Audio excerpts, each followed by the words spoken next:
Welcome to the BCU Wildcat Football Insider. We'll take you inside the BCU football program for the next half hour as we talk about the games inside the MEAC conference and non-conference wise. I'm Lynn Thompson.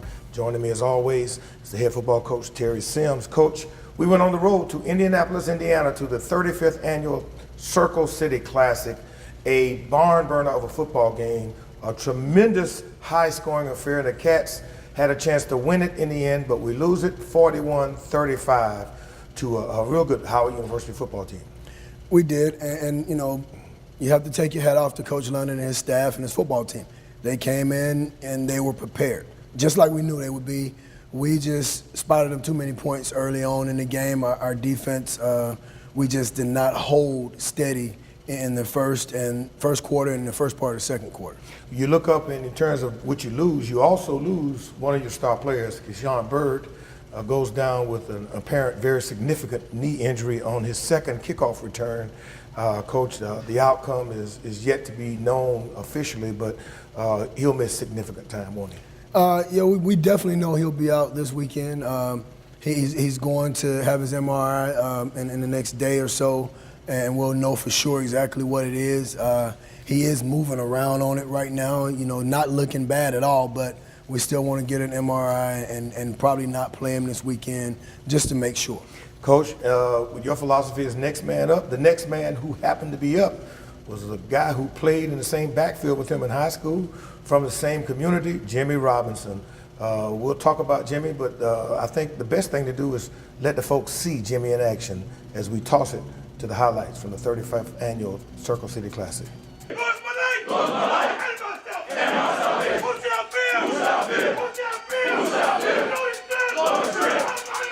Snap to Newton. Steps up, takes a deep pass down the left seam with a man, and it's batted down incomplete. A beautiful play in the secondary. Good. Jump in, snap to Williams.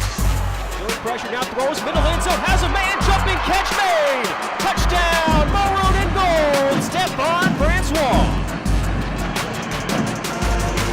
Move to Pigskin, end over in short, Robinson takes it to the 6-yard. 10, that's out towards the seam of the 15. Robinson dances 20, breaks a tackle at the 25. Robinson still going 30. Blockers at 35-40. Here's sideline 50, 45-40, 35-30, 25-20. Gets a block. Jimmy Robinson to the house. Touchdown, maroon and gold. Tell you what. Second down and half to go. Play fake. Newton rolls right, jumps into the flats, catches made to the 35, gets past one man, but not the second. All whites minus the silver lids, and the kick a deep one. End over end, far side. Robinson drifts, takes it to the 2, far side. At the 5, cuts to the 10, middle of the field to the 15. Robinson 20, Robinson 25-30. At the 40-yard line, near side the 50. Robinson's gonna do it again. At the 30, the 20, the 10. Jimmy Robinson to the house. His second kickoff return of the day. Touchdown, maroon and gold. We're getting it done spectacularly. Out in Mallard, set to the left. High snap, gets it down, play fakes. Williams throws, has a man caught at the 30-yard line, out to the 35. A big first down for BCU with Malik Jackson's second catch. Here's the catch show blitz. Zone read to the far side. Newton keeps, and he's dropped for a loss. Kevin Richardson and Todney Evans surround him and swarm him for about a 2-yard loss. He's hit as he throws, and it's intercepted by BCU at the 26. To the near side of the 20, Marquise Hendricks with the interception. The Wildcats take over in the red zone. Great job that time by that Wildcat defense. Shotgun snap, play fake, Williams throws, open man, caught, touchdown, maroon and gold, Jimmy Robinson. Boy, Jimmy got the hat trick going right now. 2 kickoffs.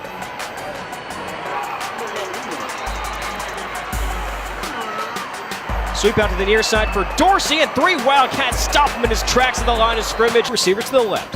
Snap.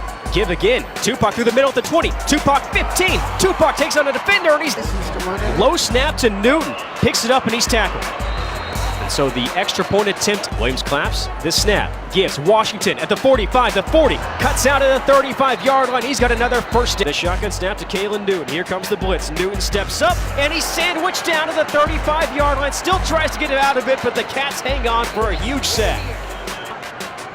pocket, steps up, throws near side, count to the 35, runs out to the 30, a first down, inside the 20-yard line to the 19, still going inside the 18, look at him. Shotgun snap, gets away from Williams, picks it up. All day, Williams runs near side of the 30, pump fakes to the 20, Williams 15, Williams 10, Williams 5, tumbles over with a first and goal, Bethune-Cookman. Shotgun snap, Reynoso out to the left side, squeezes the second level, loses the football, and the Cats have it. Kennedy and Duke far sideline, 35-30, 25-20, inside the 15, first and 10, Wildcats, Devin James stripped it loose. Under 6 minutes left, snap.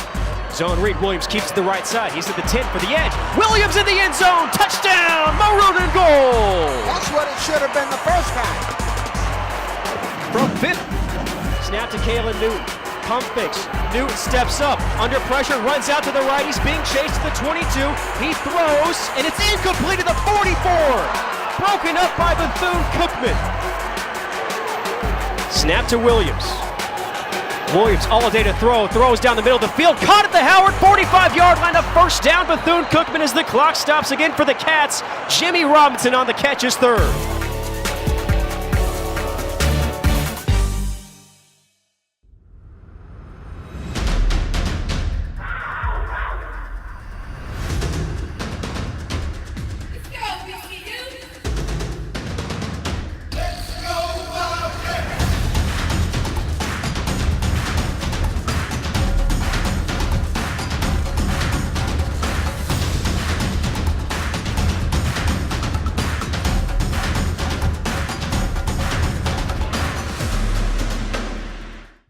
Each team starts their journey on separate roads, but they all converge to one road to the championship.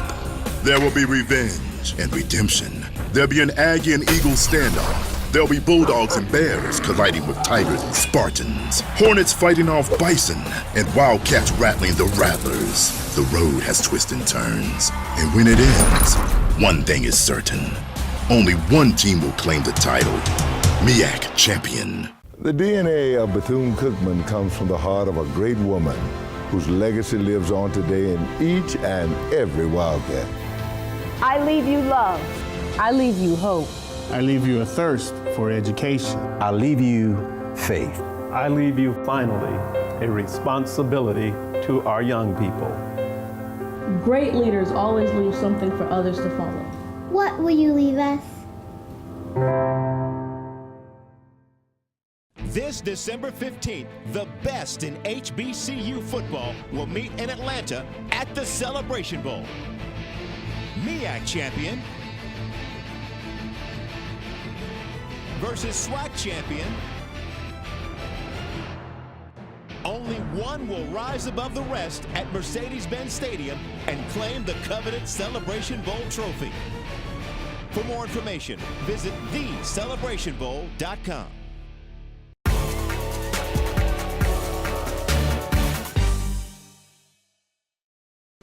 I'm Lynn Thompson along with Terry Sims, and welcome back to the BCU Wildcat Football Insider.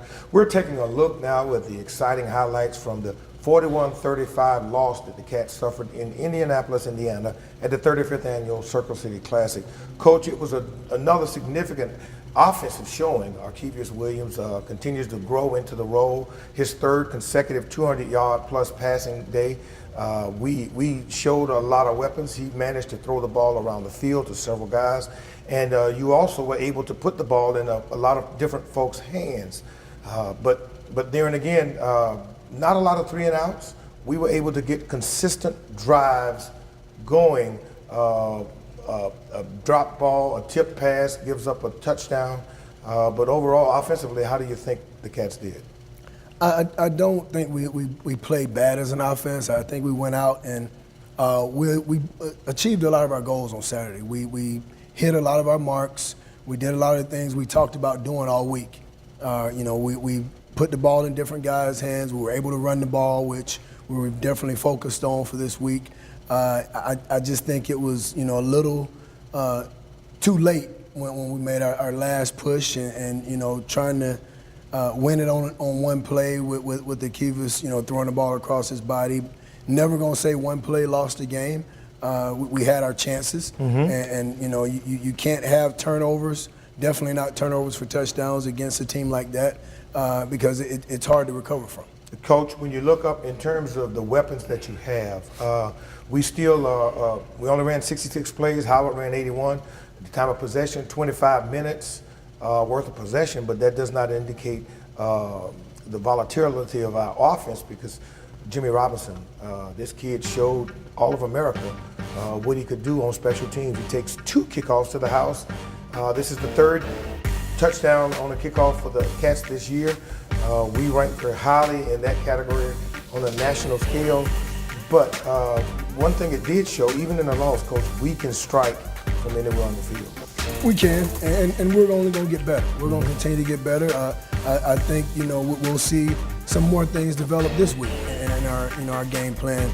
We have a next man up mindset around here, and Jimmy's the next guy up. Who knows? He may see some carries in the backfield this week. We're going to do whatever we have to do to win football games. Stephon Francois makes his appearance, Coach. First time he got hurt in camp. He comes back, a big touchdown. As a matter of fact, the first touchdown of the game, a 34-yard pass across the middle. It was, and it was exciting to see Stephon get back out. He had a minor knee procedure early on, and it kept him out through the end of camp. And this was his first week back. He's been practicing well and really just, fighting and waiting his chance to get back on the field, and he showed up well on Saturday. Coach, we ran the ball, 37 carries for over 200 yards, an average of 5.5 yards a clip. That's what you want, isn't it? No question. We want to be able to run the football. I think us throwing the ball the way we have been throwing it, it's kind of loosening defenses up a little bit, which is okay with us because we want to be able to run the ball. We have a stable of backs, and we want to be able to use them. You did not use 2 quarterbacks this past Saturday. Was that by design or simply the flow of the game? It was the flow of the game.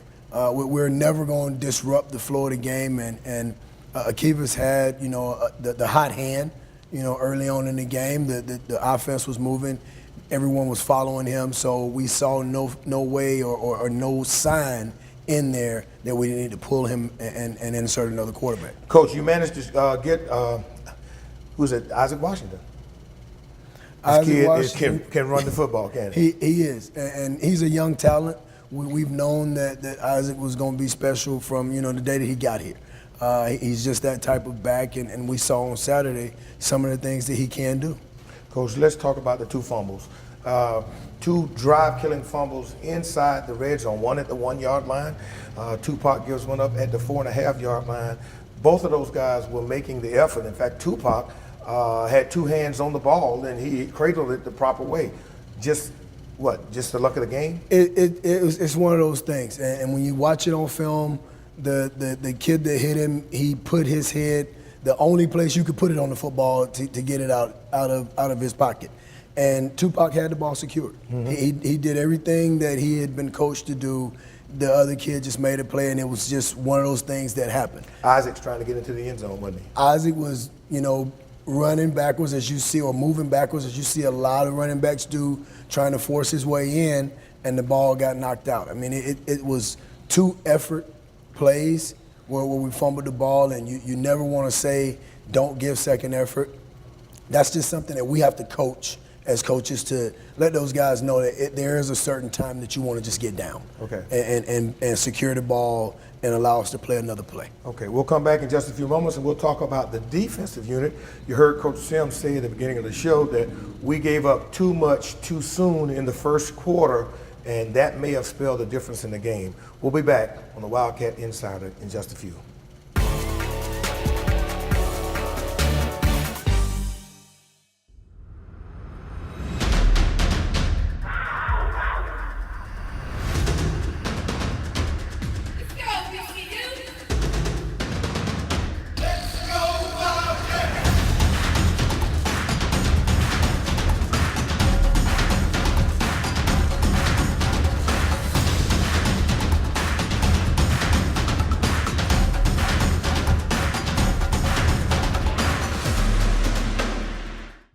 Each team starts their journey on separate roads, but they all converge to one road to the championship.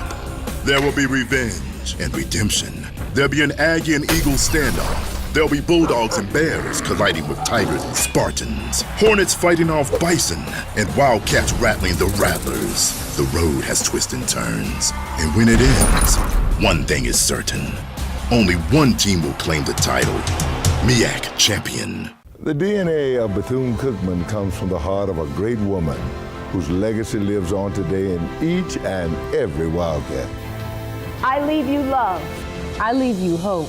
I leave you a thirst for education. I leave you faith. I leave you finally a responsibility to our young people. Great leaders always leave something for others to follow. What will you leave us? This December 15th, the best in HBCU football will meet in Atlanta at the Celebration Bowl. MEAC champion versus SWAC champion. Only one will rise above the rest at Mercedes-Benz Stadium and claim the coveted Celebration Bowl trophy. For more information, visit thecelebrationbowl.com.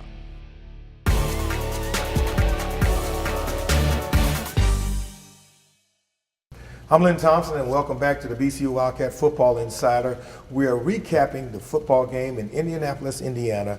The Cats lose at 41-35 in the MEAC season opener to Howard University. Coach Sims, we went into the locker room tied up at the half in a very, very exciting first half, which saw scoring on all levels, offensively, defensively, and special teams by the combined two teams. We come out, we established the run in the second half, run the ball all the way down to the 4-yard line, 2 popped fumbles. Howard, being a good team that they are, jump on it, and they score. It's a 14-point turnaround. We battle back. Defensively, we find a way to really stop them and stop the momentum in the second half. What was the difference between the first half defensive performance and the second half? You know, honestly, just settling our guys in and simplifying, you know, what we were doing. I think we had a few guys on the field trying to do too much and not really taking care of their jobs. So we just had to go in at halftime, settle them down, and limit what we were asking them to do in the course of the game. Coach, you had a lot of individual great performances. Howard University's Jacaz Izard had a career day. One of the greatest catches you're going to see any athlete make. Jimmy Robinson has a career day. There was a great defensive play where we stripped their running back, and I think Kennedy gets almost like an option pitch. He takes the fumble in midair and takes it down in the red zone, and we score. And you know, those are the plays that change momentum in a football game. And those are the plays, you know, sudden change plays that you look for, and you look for your offense to respond once you get those, and our offense did just that. You know, defense made a great play, got the ball back, put it down in the red zone, offense goes in and scores. Coach, when you look in terms of the total tackles on the day, we were led by basically Devin James and Tadarius Peters and Marcus Hendricks. Those guys, that's second level defense. What about the defensive line performance? I just don't know if, as a collective unit, our D-line played the best or that it could. I don't think we played up to our potential D-line wise. Our ends had some good plays. I think we need more I know we need more from our inside guys. And they know that. It's nothing that they haven't been told and nothing that they don't understand. You know, there's a level of expectation here, and they understand that, and they're up to meet the challenge. So what do you do to fix that this week against a team that watches the tape in Savannah State? We hit the road going to Savannah. What do you do to correct that?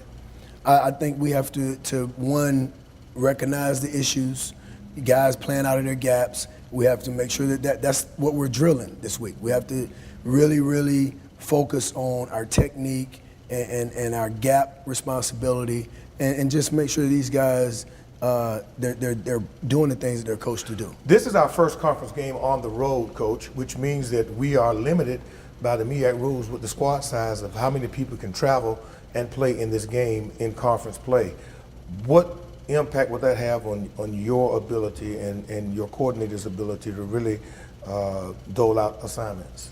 I don't think it'll really have a big, effect on us because we're going to only play, our two deep and maybe a couple guys. So, if people looked at our travel roster the last couple weeks, it's really about allowing younger guys to travel so they understand how to travel, they understand what it's about, and if, the game permits, they can get a little playing time. But, the 60-man travel roster with the conference, it affects you when you want to play multiple people, but in a really, really tight game, a close game, there are going to be certain guys that you're going to play, and I think we'll be able to get that done with the 60-man roster.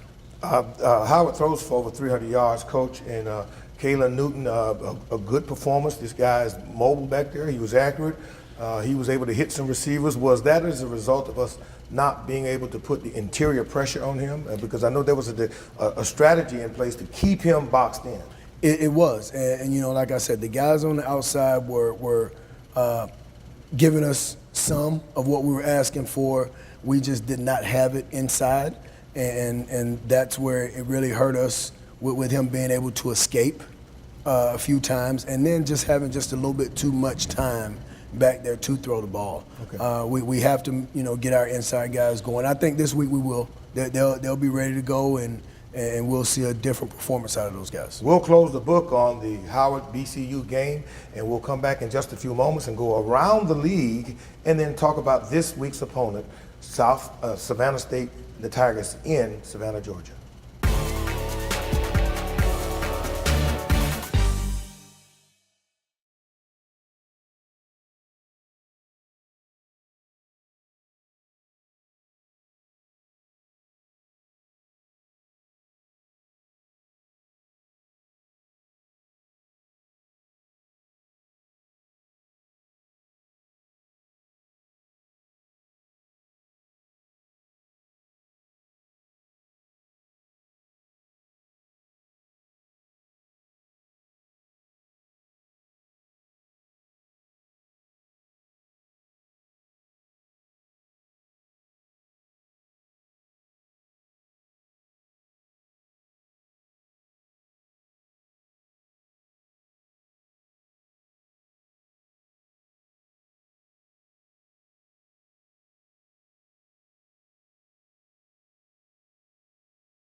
Welcome to the final segment of this week's BCU Wildcat Football Insider. We go through every aspect of this football program. I'm Lynn Thompson. This is Terry Sims, the head football coach. The Cats are 0-1 in conference play. Coach, we open up with a loss. Let's go around the league now and talk about other games. One of the biggest upsets in the nation. North Carolina A&T, a top 5 team, loses at home to Morgan State on a last-minute field goal, 16-13, Coach. However, folks don't realize that was a non-conference game. It was a makeup game or a replacement game for them losing Hampton. So it doesn't count against them, in the conference race. But what it shows is that, on any given Saturday, that anybody can be beaten. You're absolutely right. Norfolk State, the Spartans go into Orangeburg, Coach, 17-7. They come out with a victory over the South Carolina State Bulldogs. And that was, I guarantee you, a physical football game. With those two football teams and two coaches that like to run the football, you see it was low scoring. Just really, really looking forward to watching both of those teams on film and really see what happened in that game.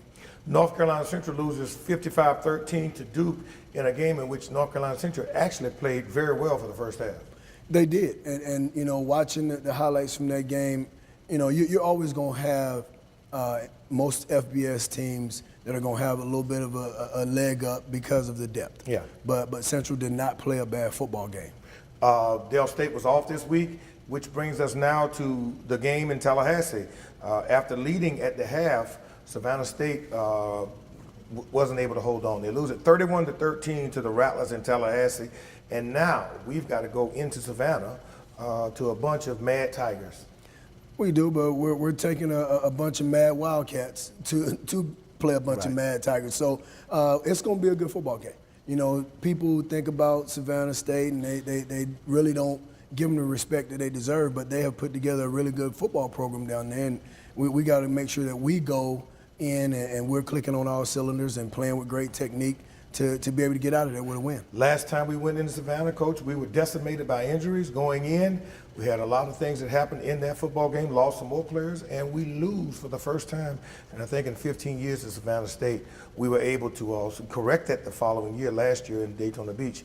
But you've got to go in there with this bunch of Wildcats looking to execute and to make somebody pay, right? We do, and we're approaching this game just like any other game. We're not looking at it as, you know, an easy game, because it's not going to be. You know, they're talented, they have scored points, and they're stopping people. So we have to make sure that we're prepared when we go in there on Saturday, and that's what we plan to do the rest of this week. Always a real good football game in Savannah. A lot of our fans Northeast Florida love to follow us there. That game is going to be, I think, a 6 o'clock p.m. kickoff time. They may adjust it depending on the weather, and you see a lot of that going on now because of the heat in the south. There are some folks who are adjusting kickoff times. They are, and a lot of people are moving, you know, games, you know, back an hour or whatever, just to try to escape some of that heat, because we don't want to, you know, we don't want to put anybody's child in danger. Right. And, you know, anything, and you know this, you know, student welfare is first. Absolutely, absolutely, and fan welfare too, because we want to make sure that our fans are able to come out. If you can't catch us live in action, you can make sure you tune in to the CatEye Network and catch us on any one of our social media platforms to follow the Wildcats. That's about it for this week. The Cats are going to hit the road. Savannah State's the next stop. We hope to see you there. For Terry Sims and the Wildcats, I'm Lynn Thompson. See you at the ball game.